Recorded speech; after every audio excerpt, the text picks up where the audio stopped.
Hello everyone, it's me again, Tresha May. So kung nakikita nyo nga po pala ay nagtutupi ako ng mga damit ko dyan, ng mga damit namin kasi nga ngayong araw ay kailangan matapos ang mga gawain ko dahil bukas babalik na naman tayo sa ating trabaho. So ayan na nga, dahil maraming nalabahin kasi nga nagkatambak-tambak nung nakaraang araw dahil mayroong bagyo. So kailangan kong ubusin ang aking mga labahin, ang aking mga gawain para bukas.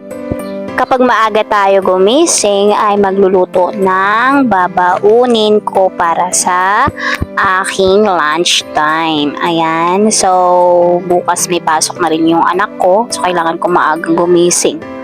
Habang nagtutupi ako ng mga damit ay napansin ko yung damit ng nako, especially yung mga shorts niya, may mga butas.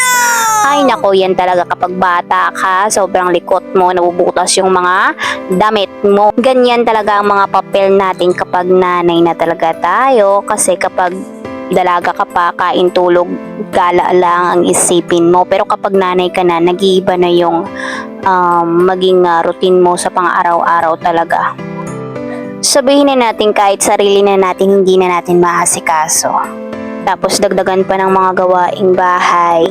Pagkatapos ko ng pagtupi ng mga damit namin ay sinunod ko na itong mga damit ng anak ko na may mga butas, at yung bag niya ay inayos ko na rin kasi nga nagkasira-sira na talaga siya. Hindi ko alam kung paano niya gamitin yung mga gamit niya kasi nga hindi tumatagal yung mga gamit ni Louie talaga sa kapag siya yung gumamit. Siguro sa isang taon 3 beses ako makabili ng bag niya.